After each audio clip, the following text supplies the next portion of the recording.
Coming up today on Guts, Grit, and Great Business. I want to talk about the one thing that we can do during hard times that will see us through. Let's start with the good news for people, especially entrepreneurs that might be in hard places. Turns out that grit predicts success, not intelligence, not talent, not a variety of other characteristics that people have tried to tie to success and to predicting success. The adventure of entrepreneurship and building a life and business you love, preferably at the same time, is not for the faint of heart. That's why Heather Pierce Campbell is bringing you a dose of guts, grit, and great business stories that will inspire and motivate you to create what you want in your business and life. Welcome to the Guts, Grit, and Great Business Podcast, where endurance is required. Now here's your host, the legal website warrior, Heather Pierce Campbell.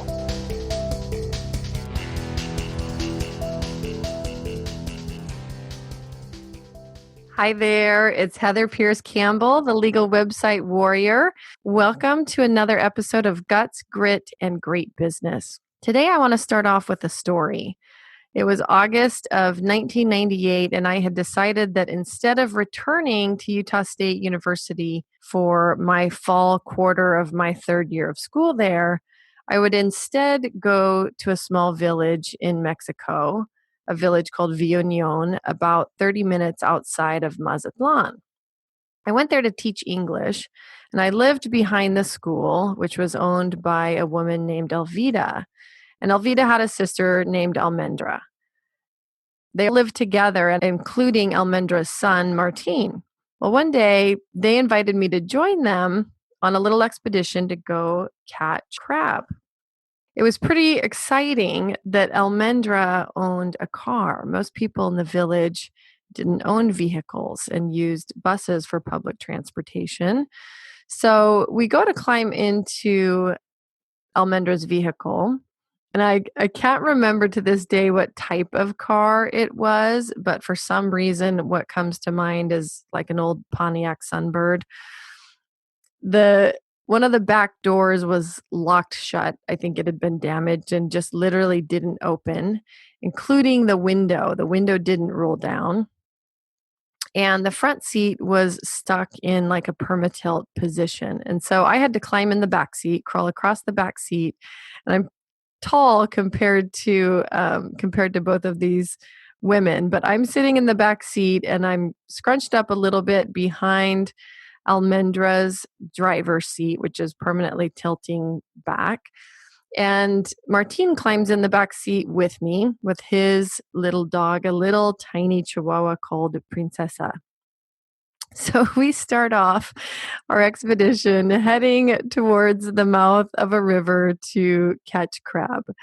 And by way of context, it's probably 95 degrees and 90% humidity. Very, very warm day. And I'm wearing jeans because I'm very allergic to mosquitoes. And so I'm wearing jeans. I've got a t-shirt on and I'm sitting in the back seat, sweating bullets. My window will not roll down. I'd brought a pair of Umbro shorts that I'd ripped a hole in and that I was stitching with a needle. I was trying to fix them with the needle and thread. And we start making our way towards the river, and it's about a 45-minute or an hour drive. So we've got a little ways to drive, which doesn't sound terrible, except that the heat was significant. I will put it that way. And I'm in jeans and I'm stuck behind this permatilt seat. Well, probably 5 minutes into the drive, I start to feel a little uncomfortable. And keep in mind, when I crawled across the back of the seat, springs are kind of popping out of the seat, like stuffing and foam is breaking out of it. The upholstery of the seat had been ripped open. And so the insides of the seat were basically coming out, right? I obviously am trying to be a trooper about all of this because I'm thinking Almendra and Alvita are wealthy compared to the other folks in this village.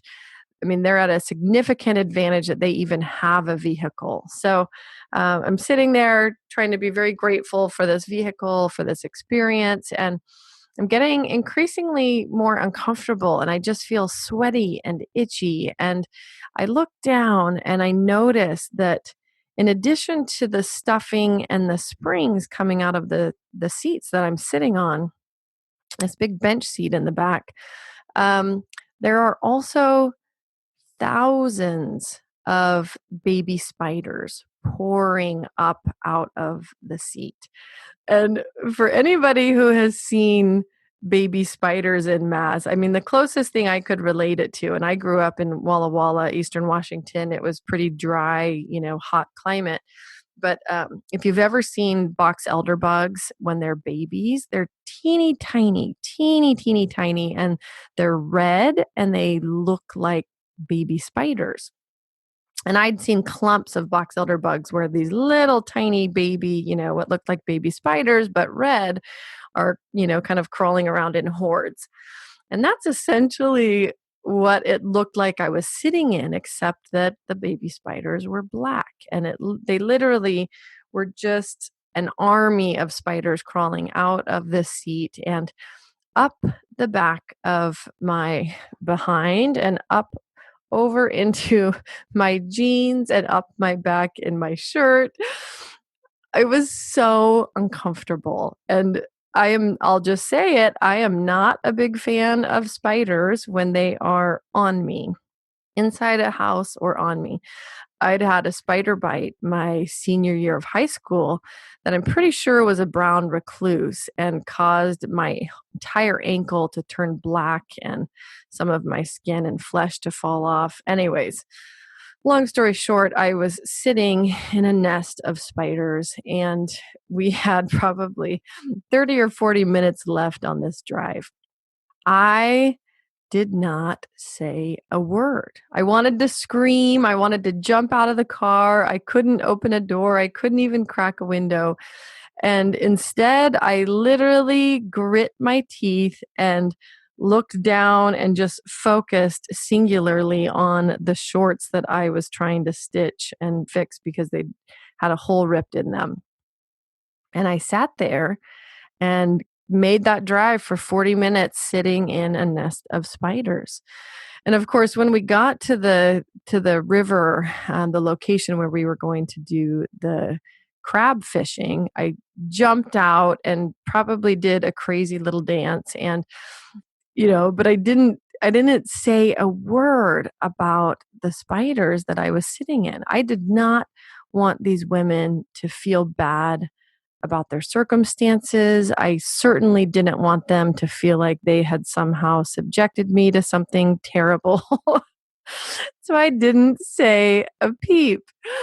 And we spent several hours fishing at that river, which was in and of itself was a very, very interesting event and challenging for a lot of reasons, because I got to interact with some local children, and one of the little boys had really severe injuries up his back, and they were essentially covered with what looked like to be duct tape. It was really stressful. And yet the folks that I was with, I was extremely aware that they were perceived to be by the locals in a position of affluence. Even Martine, the way that he was dressed, he had tennis shoes.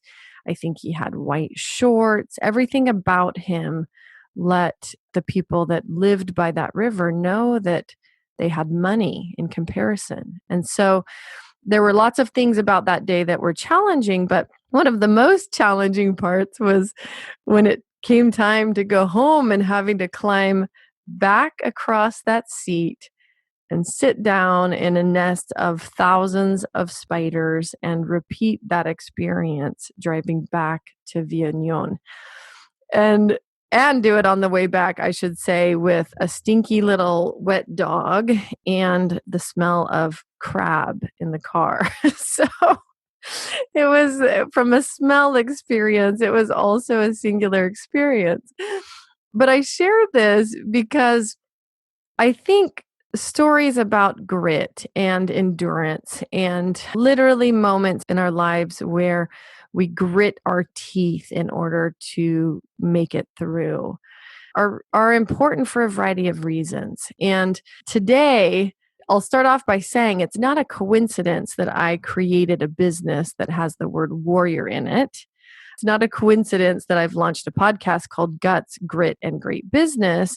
And it's also not a coincidence that I love entrepreneurs. Entrepreneurship is a path that requires grit. And there's a quote, I often use it when I'm speaking to audiences. You may have heard it. It goes something like this: entrepreneurs are the rare breed that work 80 hours a week to avoid working 40. And that I think that quote is a little bit funny, and it talks about the lengths that we go to as entrepreneurs, not only to create something and to build our businesses. Maybe it's speaking to the fact that sometimes we spend time doing unnecessary things, which I think is also partly true.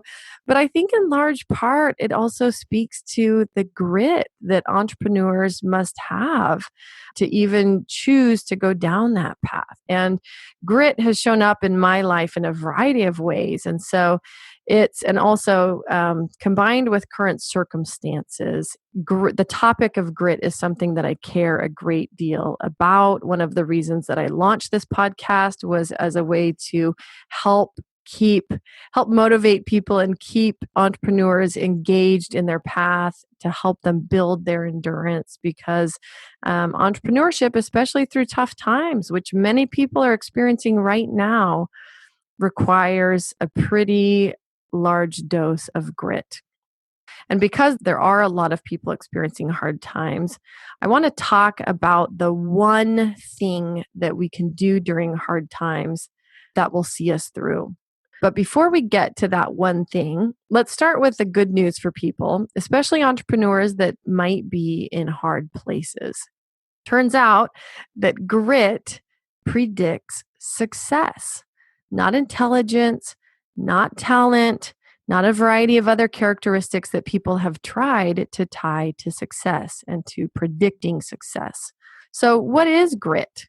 If you look it up, you'll find a variety of definitions, right? Grit is defined as courage and resolve, strength of character, also defined as fortitude and determination, guts, moxie, backbone, gumption, right? And fortitude is defined as the strength of mind that enables one to endure adversity with courage. So, in the definition of grit, you often see references to courage. In my mind, though, they are strongly related. I mean, you can see it in the title of this podcast, Guts and Grit, right? In my mind, though, these things are strongly related. Courage is the activation energy required to make a hard choice, to jump into something unknown or face something that brings with it some amount of risk, sometimes great risk.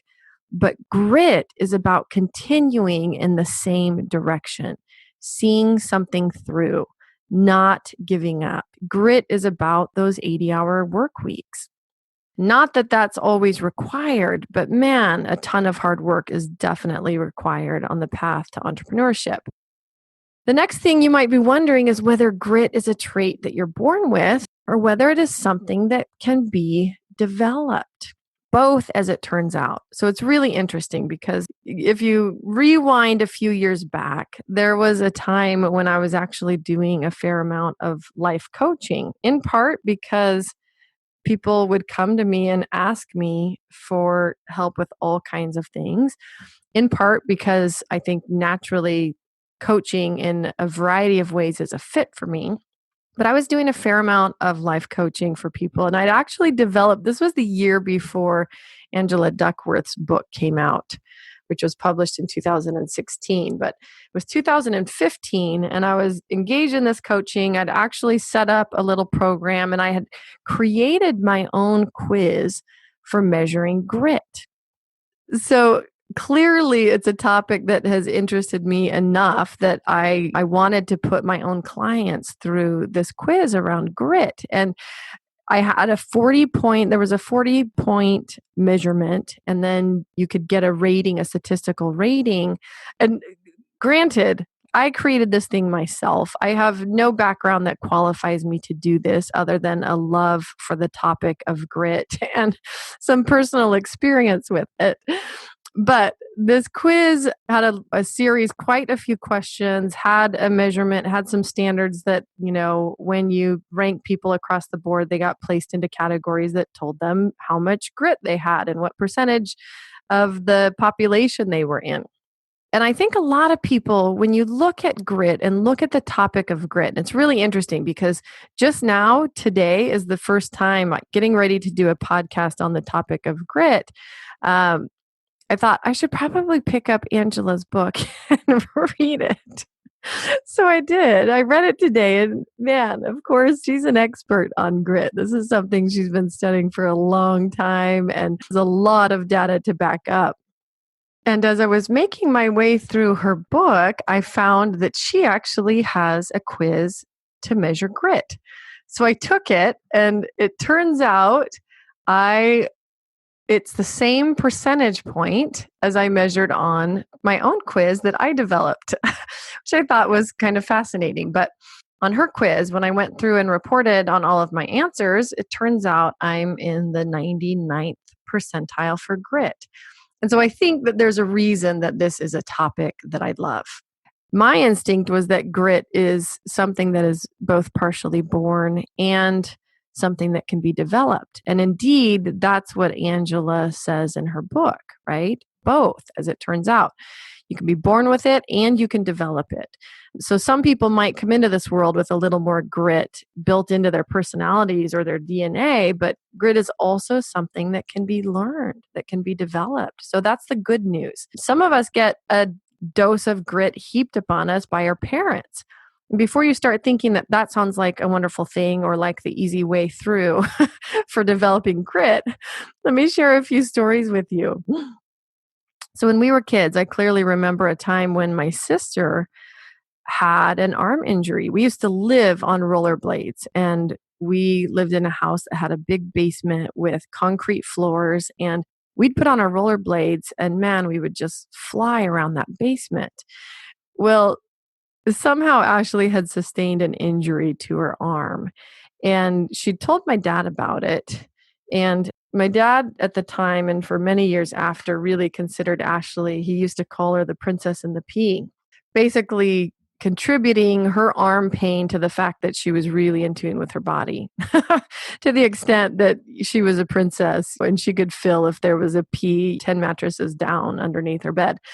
So she just dealt with it. For several weeks, she went along with this arm pain. And after a couple weeks and mentioning it to my mom finally took her into a doctor's office, and turns out she'd fully broken her arm and it had started to heal over the course of the 2 weeks. So she had to go in and get some work done on that and get her little arm casted. So complaining and experiencing pain were not things that were really acknowledged very well in our family. And I think that partly that experience forced us all to develop quite a bit of grit. I think across the board, my siblings are all pretty tough people, and like myself included. I remember one time sustaining a toe injury my senior year of high school.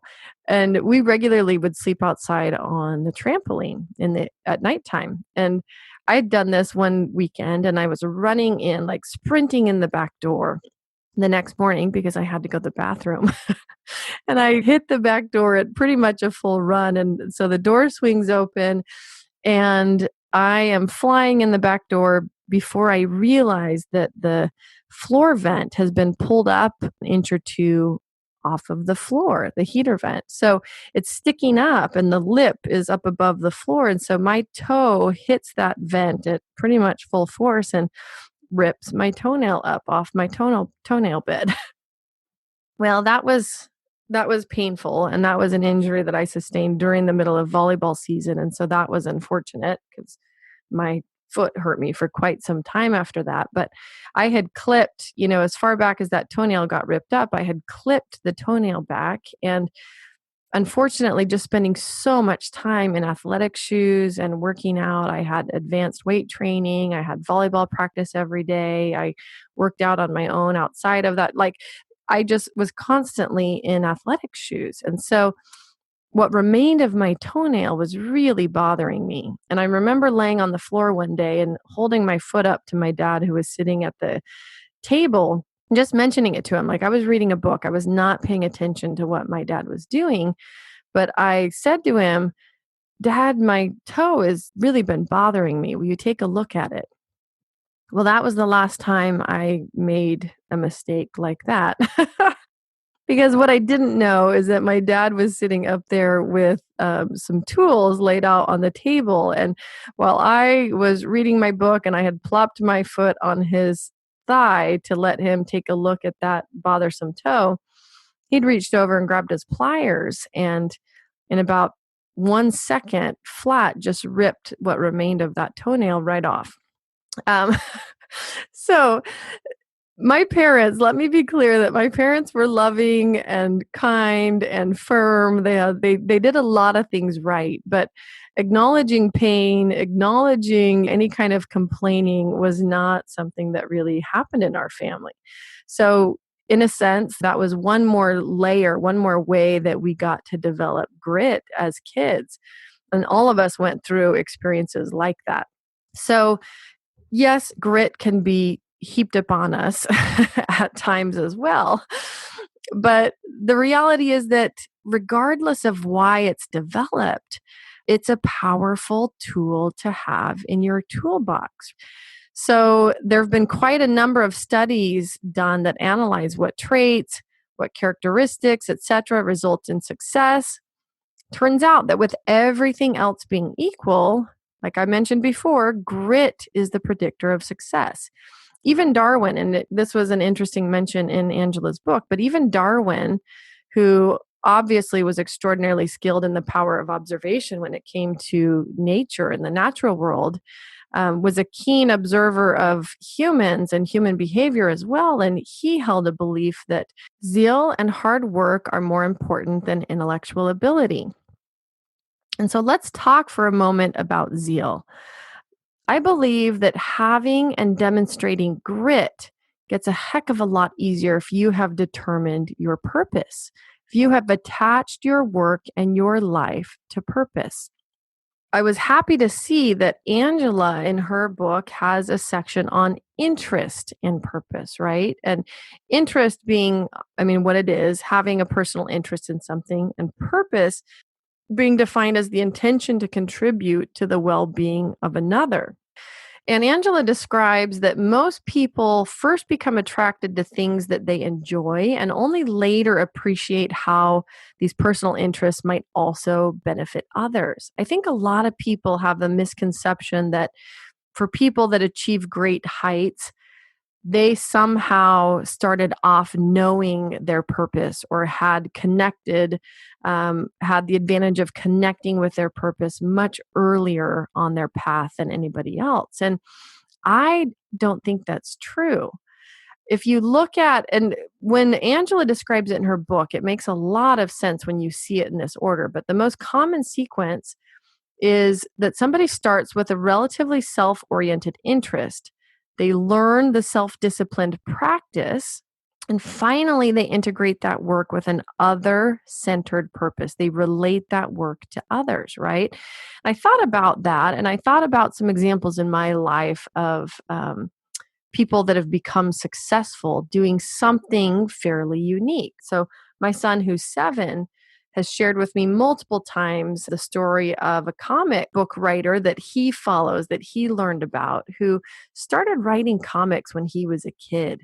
He suffered from ADHD. He was getting in trouble in school.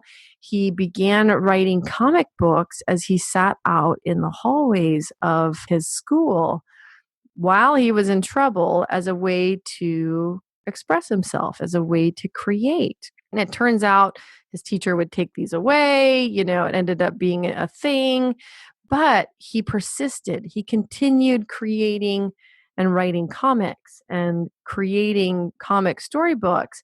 And turns out now, as an adult, he's famous and he shares his stories around the world and he inspires children to write their stories and to learn comics. And my son is one of those children that is being inspired by this man's path. And again, he went from doing something that interested him, learning self-disciplined practice. He continued at it, even when the comics were taken away, even when people told him he couldn't make a living at that, even when, he bumped up against every normal obstacle on that path, he kept at it. And then finally integrating that work with an other-centered purpose, right? Publishing books around the world, sharing his story, inspiring others. I think of one of my clients as well. Similarly, as a child, developed a system. And again, there's a common theme here. I think part of it is when I look at the experience of my son, right? And look at, how we determine a purpose, how we determine a calling, even how we figure out what that is. It's not always obvious, but it gets to the Steve Jobs quote that I love about we can't be sure where we're headed. And this is not the exact words, but basically we can't be sure where we're headed, but we can always connect the dots looking backwards, right? This is one of those things. And similarly, one of my clients who also had ADHD as a child developed a system for tracking things, developed a system for journaling and for writing things down that could help him achieve some level of success in his schoolwork and in tracking, personal interests and in tracking daily events. And so again, his path, if you follow it, it is exactly that, right? He first became attracted to something of interest. And there's different reasons that we might take interest in something. And then through self-disciplined practice, began to master that and finally integrated that work with an other-centered purpose. That is the foundation of his business today. He's written a New York Times best-selling book on his system. He's created, there's a ton that he's created through his work, but it is now the foundation of his business and it has an other-centered purpose. Similarly, if you listened to my friend Laura Posey, who was on my podcast actually 2 episodes ago, you hear her journey talking about how she first developed her 1-page strategic plan for her business out of necessity because things were falling apart. She turned it into a daily success system that she followed over a time, and then she started using that system to serve others. So that's the interesting thing to observe about purpose and interest is that we don't always know something is going to become our purpose until it is, but we can certainly follow our interest. We can certainly pay attention to where we're more inclined to want to do something than another thing. There's a section in Angela Duckworth's book on grit that I love.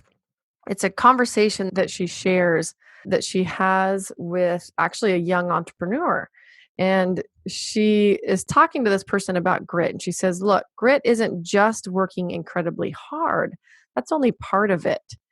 She says, developing real expertise, figuring out really hard problems, it all takes time, longer than most people imagine. And here's the really important thing. Grit is about working on something that you care about so much that you're willing to stay loyal to it.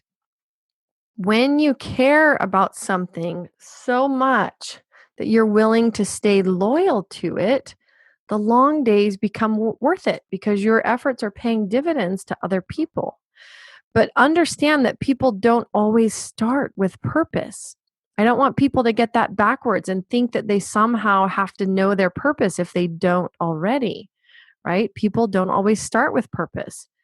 Even people that end up at the heights of their career, if you ask them how things started, it's often a kind of a wandering type of route. So Angela in her book talks about Julia Child as an example. And Julia, when talking with a friend, told her, really, the more I cook, the more I like to cook. Julia's desire as a child was to become a novelist. She wanted to write novels. She had no interest in cooking. But once she started, she decided she liked it. And so she kept at it. So just remember that people don't always start with purpose, but also don't forget how important it is to attach meaning to your work so that your work has purpose. So let's look at grit in the context of failure and being in hard places and discuss its relationship to optimism and purpose. So, what I've noticed in my work and working with and supporting entrepreneurs and business owners across a wide variety of industries, across a variety of stages of business, is that those who are most successful have fundamentally an optimistic attitude, an optimistic approach to their circumstances, no matter how challenging. No matter the size of the problem, they are optimistic about things eventually going in their favor. And after years of observation, I see optimism, grit, and purpose as highly correlated. And if you don't trust me on these points, let's dig into some books that I think will help shed light on these concepts. And this is a heavy one to start with, but I think the entire book is really about grit and purpose. But looking at Viktor Frankl's Man's Search for Meaning, if you have not read this book, it's an absolute must read. But there's a couple quotes I want to share from that book. The first is a man who becomes conscious of the responsibility he bears towards a human being who affectionately waits for him or to an unfinished work will never be able to throw away his life. Victor talks about how prior to going into the concentration camps, he'd had a manuscript confiscated. And so he says in this book, certainly my deep desire to write this manuscript anew helped me to survive the rigors of the camps I was in. He also shares the words of Nietzsche. He who has a why to live for can bear almost any how. Victor goes on to say, in the Nazi concentration camps, one who could have witnessed that those who knew that there was a task waiting for them to fulfill were most apt to survive. I find that really powerful. And to share a personal experience, not that my experience in any way correlates to Victor's experience, but it was really interesting on this point in particular about having a task, even a task like that language that he used was just a task to fulfill, not even a project, but a task. We're most apt to survive, right? So I had the experience of going through a long, basically 7 years of pregnancies and miscarriage and all kinds of trauma to my body on the path to motherhood and bringing my children into the world. But there was one experience, and it was after my 6th pregnancy and before my final pregnancy, which brought me my daughter. But I had decided to go through IVF as a way to get pregnant with my daughter.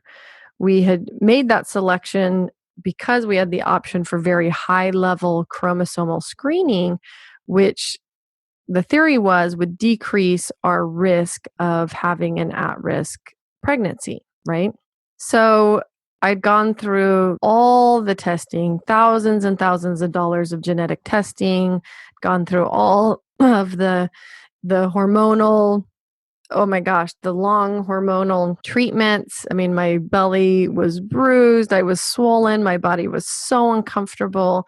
And I went in for the egg retrieval portion of that process. And this was a clinic here in Seattle that has done literally thousands and thousands and thousands of these procedures over the years. They're top notch, they're very skilled.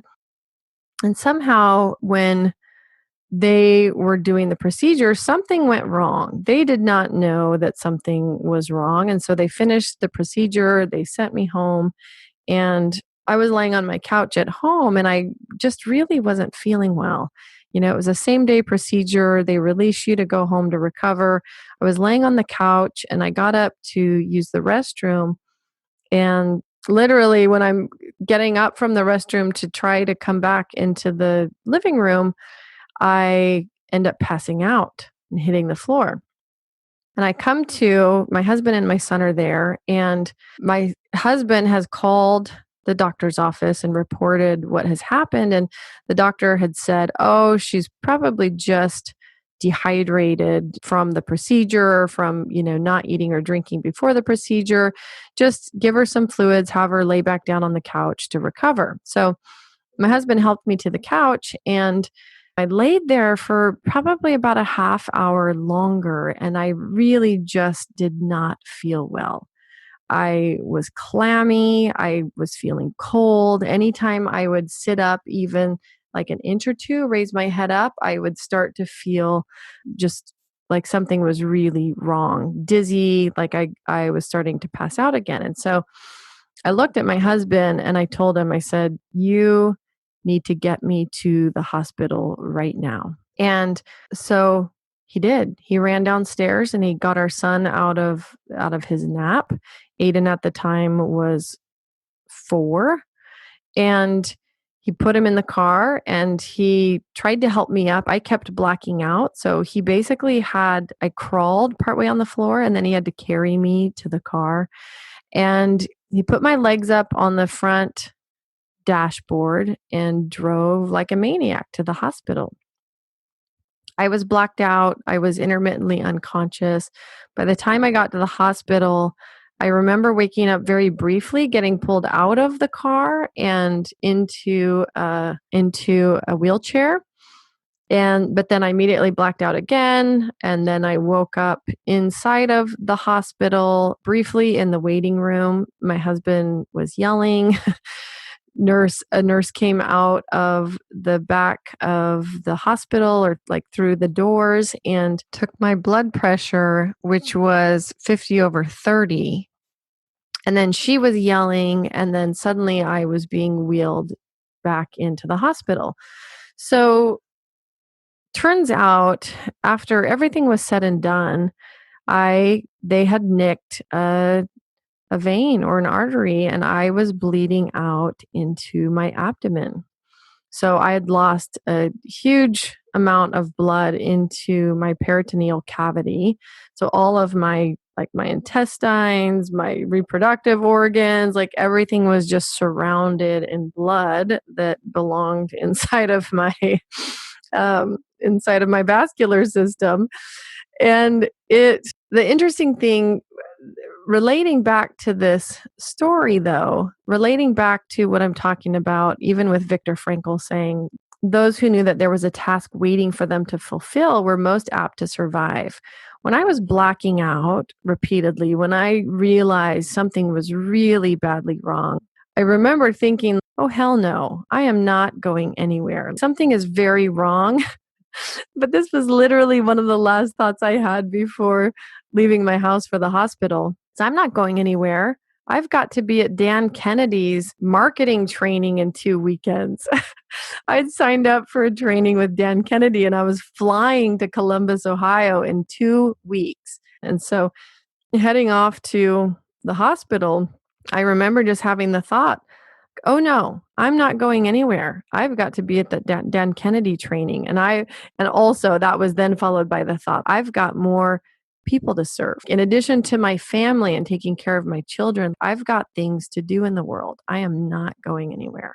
So I got to the hospital, right? They get things figured out. They're watching my hematocrit levels drop from, 39, 38, 37, right? All the way down to 24, 23. That's transfusion time. And my hematocrit stabilized somewhere around 23. So they didn't transfuse, but they left me. I ended up staying in the ICU overnight, just so that they made sure that my hematocrit levels had stabilized. I didn't continue to bleed, but they did not do anything about all that blood in my abdomen. And the next day, basically, I got sent home. My hematocrit levels were 23 when I was released. I was white as a ghost. I was terrified that something would rupture, that the bleed would continue. I had no idea what had happened, but I knew that I felt very, very fragile. And they released me home, and I spent the next 10 days in excruciating pain, literally just focusing like moment to moment on my breath. If you've ever had an internal bleed where your organs are surrounded by blood, your blood's not supposed to be in your peritoneal cavity. It's not where it's designed to go. It's really, really uncomfortable. And then I had doctors talking to me about adhesion and how sometimes when you get blood in the wrong places, your organs confused to get like all this crazy stuff. And I literally just had to focus on breathing. I remember several nights being so painful, like I couldn't sleep. I couldn't move. Moving my body, I had the most intense pain shooting up into my shoulders and up. It was just excruciating to breathe, to move, to take a step up the stairs, but especially in my abdomen and up around my lungs and above my lungs. I can't even describe how it felt. It was really surprising how much pain there was. But what got me through was knowing I had more work to do. I had more work to do in the world, not only with my children and my family, but I was hell bent on getting to that Dan Kennedy marketing class in Columbus, Ohio. And sure enough, 2 weeks later, I went. And I'm quite sure that I was not supposed to be getting on a plane and traveling across the country. And, I was still in major, major recovery mode. I mean, basically what my doctors told me is that they were treating this like I'd had a catastrophic injury in a third world country where they don't give you a transfusion because of the future potential for your body to reject a follow-up pregnancy, right? And that was the whole point, was that my goal was to have a successful pregnancy.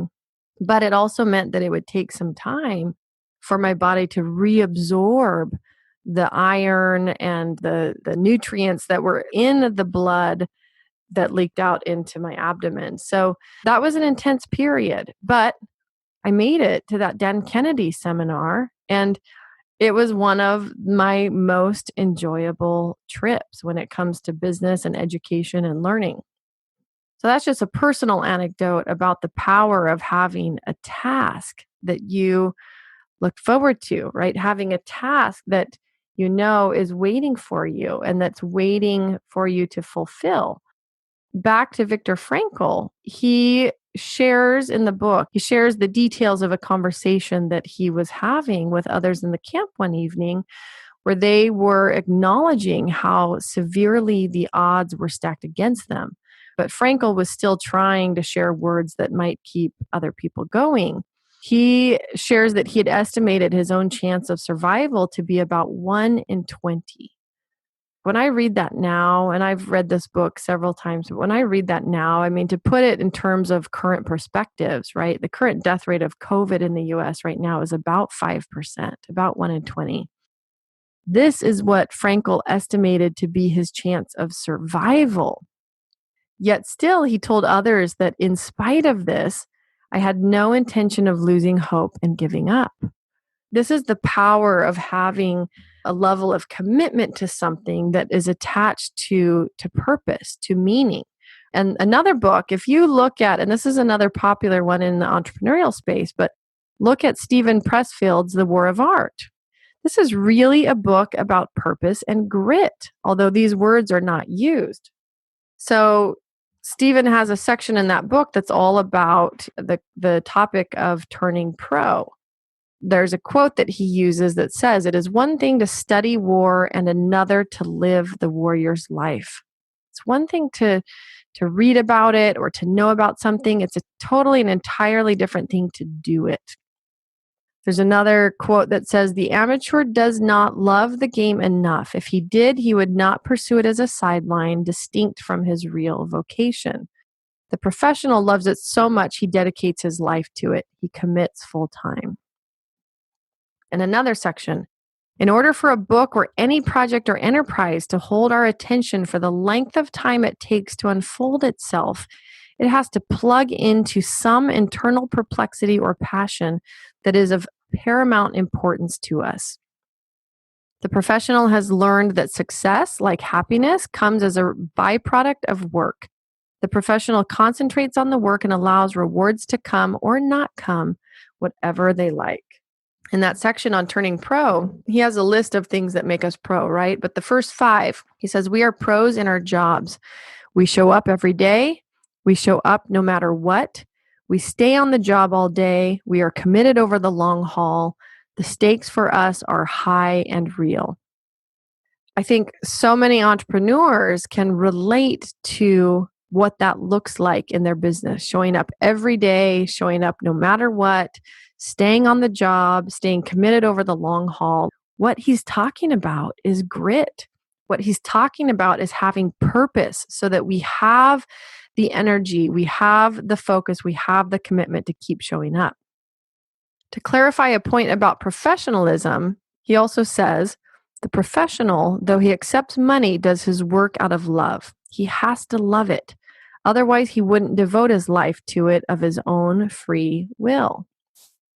So the one thing, if you haven't gathered it yet, the one thing that you must do to make it through hard times is connect to your purpose. James Hollis. So I'm going to end with one of my very favorite books. If you have not read this book, I highly recommend that you pick it up. But this is from James Hollis in his book called The Middle Passage, From Misery to Meaning in Midlife. I first read this book in my 20s. I lost my mom in law school. Life moved on, and several other things happened, including getting married shortly after getting divorced. And then not too long after that, losing my sister in a tragic car accident. So I've read this book, The Middle Passage, numerous times in my life. And if you have not read it yet, absolutely go pick up a copy of it right now. It is a gem. It's a short book, but it's a very, very deep book. Anyways, James Hollis speaks on the importance of passion or purpose in this book. He talks about it in relationship to life and to essentially obtaining redirection, going through midlife, having crisis, having despair, having grief, suffering any number of events or experiences that really shift our perspective around life itself. But I want to read a couple of sentences for you. He talks about Joseph Campbell. Says, Joseph Campbell, when asked how one should live, was fond of saying, follow your bliss. I understand him to be referring to the soul's journey, including all the suffering and sacrifice this involves. Personally, I am more inclined to say, follow your passion. Passion is what fuels us, and like vocation, is less a choice than a summons. This is sometimes what we call a calling.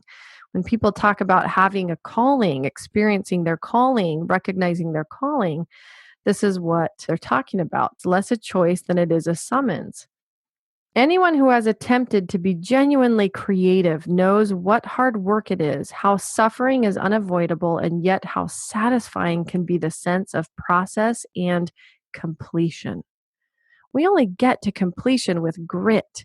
And the process of entrepreneurship is the process of creating. So again, anyone who has attempted to be genuinely creative knows what hard work it is, how suffering is unavoidable, and yet how satisfying can be the sense of process and completion. It is an imperative to find that which draws us so deeply into life and our own nature that it hurts, for that experience transforms us. He then goes on to list out a list of axioms.